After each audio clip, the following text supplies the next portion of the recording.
Hello friends, welcome to my YouTube channel. In this video I will show you how to use HLOOKUP function in Excel. Here you will see I have this table, okay, student name, their subjects mark, okay, math, science, English and history.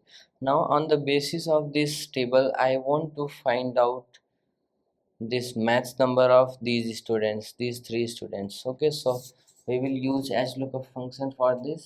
So equals to, then type HLOOKUP.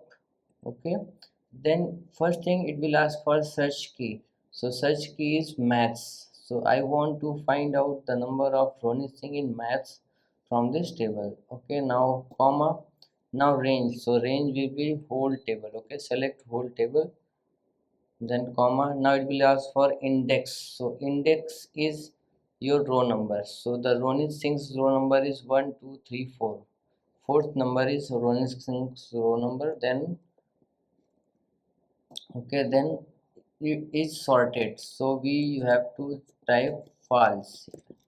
Type false and bracket close, enter. So you will see the Ronit Singh number is 78 in maths. So like this you can find out or use HLOOKUP function in Google Sheets. So if you like this video, please like my video and also subscribe my channel for more videos like this. Thanks for watching.